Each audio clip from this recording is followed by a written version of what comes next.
Halo semuanya, salam fisika.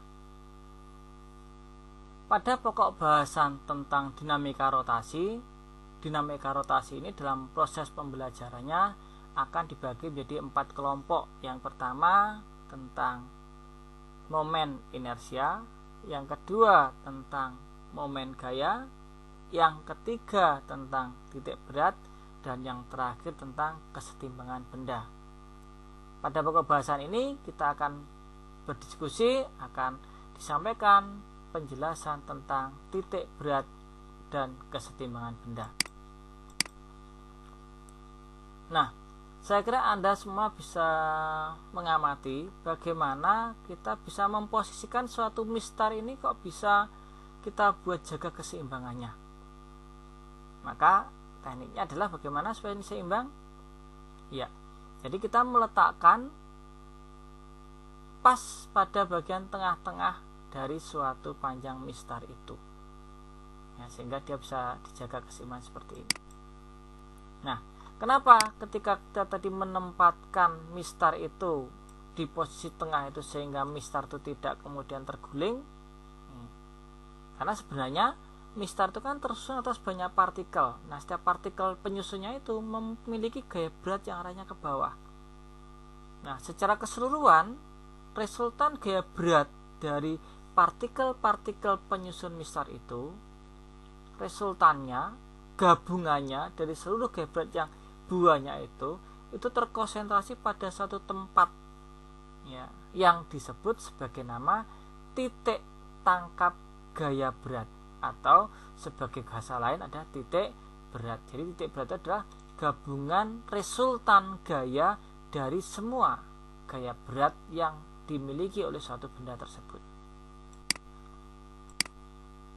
Nah, untuk menentukan persamaannya, maka kita tinggal menentukan penjumlahan dari setiap posisi-posisi dari setiap gaya berat. Misalkan ada gaya berat partikel 1 di koordinat x, y1, ada gaya berat partikel yang kedua di x2, y2, maka gabungan dari partikel W2 dan W1 itu gabungannya atau resultan titik tangkap gayanya ada di X0, Y0.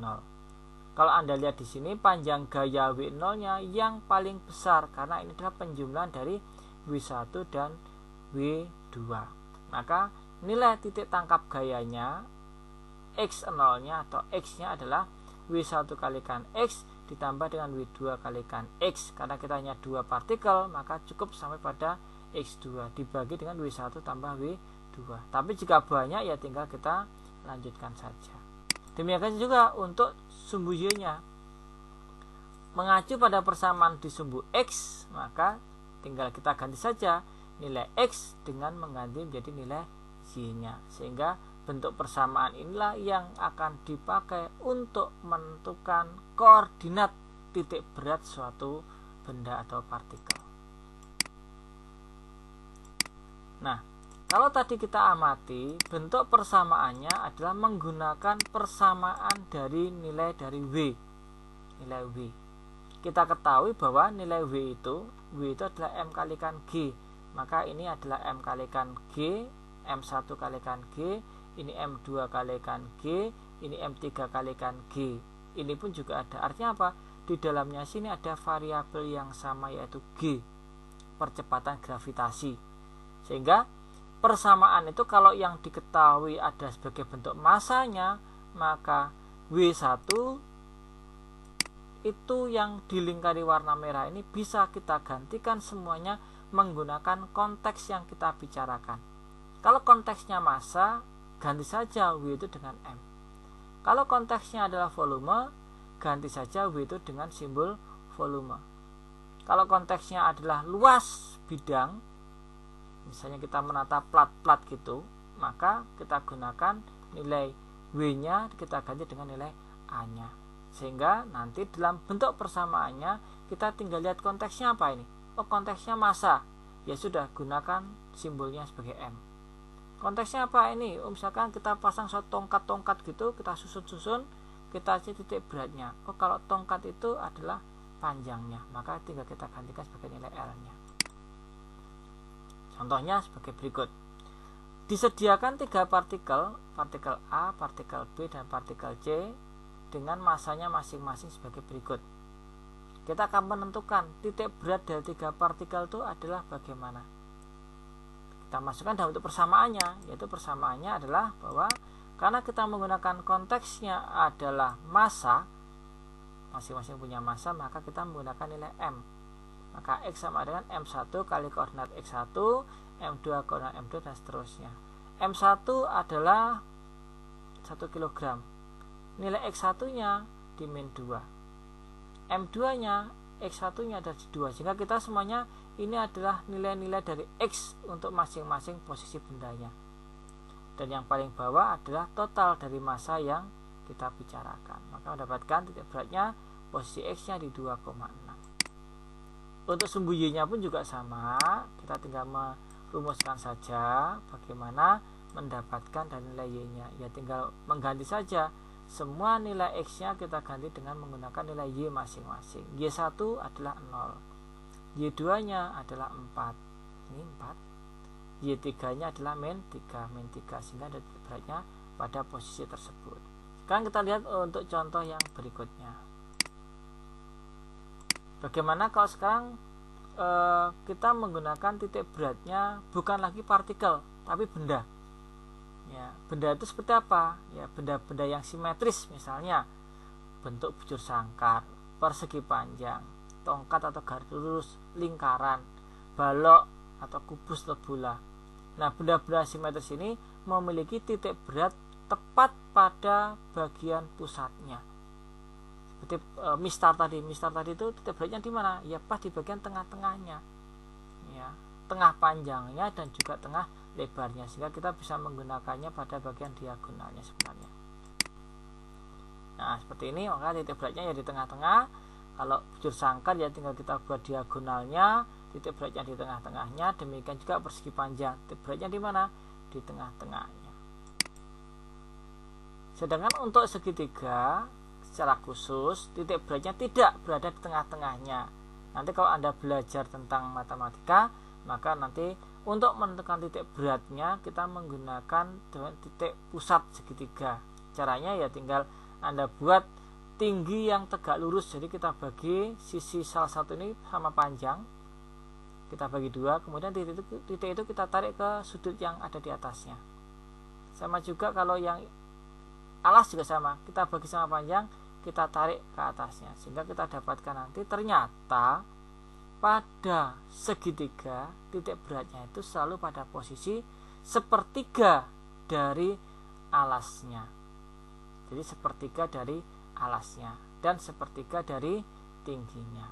Maka untuk segitiga sama kaki, ini sama kaki, sepertiga dari tinggi. Kalau segitiga siku-siku, ya kita bisa melihatnya sepertiga dari tinggi sekaligus juga sepertiga dari lebar, tapi melihatnya dari sisi penyikunya. Kita lihat contoh soalnya. Misalnya disediakan suatu plat tipis berbentuk huruf L warna kuning dengan ukuran panjangnya 6, ini 4, kemudian tingginya 8, lebarnya 2. Maka kita bisa mengetahui karena ini lebarnya 2, ini lebarnya 6, maka bagian yang di sini lebarnya adalah 4. Sekarang kita tentukan di mana titik beratnya.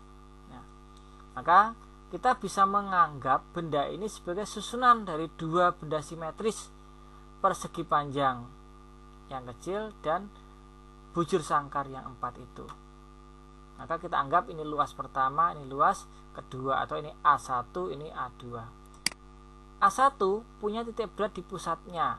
Nah, ini di pusatnya. Ini koordinatnya kalau dibaca dari ujung 0, koordinatnya adalah 1,4. Nah, ini titik 1,4. Sedangkan kalau yang bujur sangkar itu posisinya kalau kita buat diagonal, kalau hanya dilihat bujur sangkarnya, maka ini adalah 2,2. Tapi karena acuannya dari ujung kiri, maka kita membacanya bukan lagi 2,2, tapi adalah 2 untuk bujur yang pendek ditambah dengan bujur sangkar, maka ini koordinatnya 4,2. Nah, sekarang kalau masukkan, maka nilai X nya adalah luas pertama 2 kalikan 8 luasnya 16. Nilai X nya tadi ada di posisi X1, sedangkan untuk bujur sangkar pada posisi X nya adalah 4, dapatkan 2,5. Sedangkan untuk nilai Y nya, ini ketinggiannya adalah 4, maka A1 16 luasnya, ketinggian Y1 nya adalah 4, luas yang kedua 4 kali 4 adalah 16, pada ketinggian koordinat juga sama dengan 2, sehingga mendapatkan nilai Y nya adalah 3 meter. Maka titik berat dari bidang ini adalah 2,5 untuk X nya dan 3 meter untuk nilai Y nya. Sebenarnya untuk mengerjakan ini kita bisa menggunakan cara yang lain. Nah, apa cara yang lain itu? Cara yang lain itu kita anggap bahwa bentuk dari potongan bidang ini itu adalah asal muasalnya berupa persegi panjang dengan tinggi 8 dan lebar 6. Tetapi kemudian kita potong menggunakan yang warna merah itu, didapatkan bentuk sama persis seperti bidang yang ada di sebelah kiri. Maka kita bisa menganggapnya ini pun juga sama, tersusun atas 2 bagian, ya, yaitu bagian persegi panjang besar dan bagian potongan persegi panjang warna merah. Maka kita bisa menghitungnya, titik berat untuk yang utuh adalah di posisi 3,4 dan untuk koordinat yang lubangnya ada di posisi 2,2. Ini 2, tingginya juga 2. Tapi semuanya ini harus dibaca menggunakan acuan koordinat pada ujung kiri bawah. Maka kalau dibaca ujung kiri bawah, yang warna kuning tetap pada posisi 3,4, tapi untuk yang warna merah akan berbeda posisinya. Nah, posisinya di sini. Berapa posisinya itu? Tadi ini kalau dari warna merah kan 2,2. Sekarang dilihatnya dari ujung di sini. Berarti ini 2 tambah 2, maka X nya 4, Y nya adalah ini 4 naik 2, Y nya adalah 6. Maka nanti kita gunakan koordinat yang warna merah ini adalah 4,6. Nah, ini X nya 3, sedangkan X2 nya adalah 4. Nah, ini 4X ke posisi 4, karena 2 ditambah dengan 2, maka X nya adalah 4,6 nanti. Nah, ini 4,6, sedangkan untuk yang Y1 adalah 3,4, ya, 3,4 seperti itu. Yang perlu catatan, Anda amati ada yang di warna merah kotai, itu adalah bertanda negatif luasnya. Kenapa luasnya negatif? Karena benda ini tadi terbentuk dari benda yang utuh dikurangi luas yang warna merah, maka yang warna merah ini ada luas benda bertanda negatif karena fungsinya untuk mengurangi luas benda. Sekarang contoh yang kedua, yaitu luasnya bidangnya bentuknya seperti yang tampilkan gambar. Ada bentuk seperti rumah atau anak panah ke atas. Benda ini tersusun atas kurang lebih disusun oleh bentuk persegi panjang, ya, dengan lebarnya 4, ini separuhnya 2, maka total kanan ke kiri adalah 4 dan tingginya adalah 10. Maka titik beratnya ada di titik 0,5, ya. Terus tersusun juga oleh sebuah segitiga dengan panjang sisinya adalah ini ke kanan 4, ini ke kiri juga 4, maka panjangnya adalah 8 alasnya. Tingginya ini sudah diambil 10, maka sisanya adalah 6, maka segitiga ini punya tinggi 6. Maka koordinatnya warna hijau, sepertiga dari tinggi alasnya. Tingginya tadi adalah 6, maka sepertiganya adalah 2. Tapi 2 itu acuannya adalah alas, padahal tadi kita menggunakan acuannya di bawah sini. Berarti nilai Y-nya adalah 10 ditambah 2, 12. Sehingga kita dapatkan untuk nilai X-nya, kebetulan semuanya berada X di titik 0, maka mendapatkan X yang sama dengan 0. Dengan untuk Y-nya didapatkan Y1-nya adalah 5 dan Y2-nya adalah sama dengan 12. Jadi 10 tambah sepertiga dari tingginya lagi 6. Maka kita dapatkan titik beratnya pada posisi 0,7,625 meter. Nah, sekarang bagaimana kalau bentuk susunan tongkat?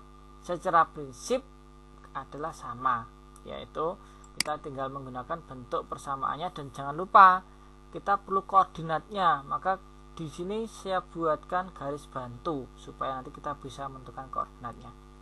Yang warna biru panjangnya 10 meter, warna kuning panjangnya 4 meter, yang warna hitam panjangnya 6 meter. Letakkan titik beratnya di masing-masing titik, pasti di tengah-tengah panjang itu. Di tengah-tengah panjangnya warna biru, di tengah-tengah panjangnya warna hitam, di tengah-tengah panjangnya warna kuning. Berapakah koordinatnya masing-masing? Warna biru, karena panjangnya adalah 10, maka panjangnya adalah dari kiri sampai ke merah adalah 5. Karena sudah diambil 2, berarti dari garis merah menuju titik merah tinggal 3. Jadi ini ke sana 5 juga. Ini ke kiri juga 5. Titik ke titik garis merah adalah 3. Sekarang yang warna kuning. Warna kuning panjangnya adalah 4. Separuh dari 4 adalah 2. Tapi karena berada di sisi kiri titik acuan, maka dia kita tuliskan koordinatnya negatif 2, karena ada di sebelah kiri titik acuan. Sekarang bagaimana dengan yang warna hitam? Yang warna hitam panjangnya adalah 6 meter. 6 meter artinya apa? 3 meter titik merah ke atas dan 3 meter titik merah ke bawah. Karena yang bagian bawah sudah dikurangi 2, maka jarak 3 meternya tersisa tinggal 1 meter. Maka koordinatnya adalah H itu 0,1. Setelah koordinat ditemukan, maka tinggal disubstitusikan ke dalam bentuk persamaannya. X birunya berapa, X kuningnya berapa, X hitamnya berapa, sehingga nanti kita kalikan menggunakan nilai koordinatnya X nya masing-masing ini dan panjangnya dari masing-masing tongkat itu. Kita dapatkan hasil sebagai berikut masing-masing. Maka nanti totalnya mendapatkan 1,1 untuk nilai X nya dan mendapatkan 1,3 untuk nilai Y nya. Nah, sekarang bagaimana kalau kita memiliki bentuk benda yang tidak beraturan? Nah, ini percobaan seorang anak membuat titik berat benda yang tidak beraturan. Ya, kita potong-potong karton, maka pada satu tempat di situ dia menahannya, maka kotak karton ini tidak akan jatuh. Nah, ini terpesona nih temannya ini. Ya. Nah, bagaimana cara menentukannya? Misalnya kita memotong benda tidak beraturan seperti ini. Nah, ekor kertas, bukan kertas ya, karton atau triplek itu ya, yang paling gampang. Potong dengan bentuk bebas. Maka siapkan 3 buah titik, bisa dilubangi nih. Kalau karton lebih mudah dilubangi 3 titik bebas Anda tentukan. Ya. Kemudian langkah pertama, pada satu titik itu kemudian Anda ikat. Anda ikat menggunakan sebuah tali. Kemudian pada tali tempat ini juga Anda sambung dengan tali yang lain, tapi Anda beri beban. Maka nanti antara tali yang atas dengan tali yang bawah akan membuat sebuah garis lurus yang memotong bidang itu. Nah, itu tinggal Anda garis saja ini. Anda garis ke bawah. Ini baru lubang yang pertama. Kita punya 3 lubang. Maka lubang yang kedua juga sama pelakukannya. Anda gantung pada titik B, kemudian sambung tali itu titik B itu dengan beban.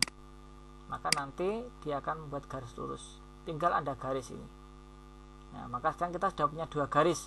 Garis A menuju A kecil, ini A ke A kecil, dan garis B menuju ke B kecil. Artinya bahwa persilangan tempat ini itu sebenarnya sudah kita prediksikan sebagai tempat titik beratnya. Tapi kita bisa menguji lagi menggunakan satu titik yang lain, titik C. Nah, ini Anda gantung juga, sambung dengan tali warna merah, maka kita dapatkan garis lurusnya, kita potong. Biasanya 3 garis ini memang tidak akan menemui pada satu tempat yang sama, tetapi bisa kita anggap pertemuan itu nanti mendekati sebagai titik tangkap gaya beratnya atau sebagai titik beratnya.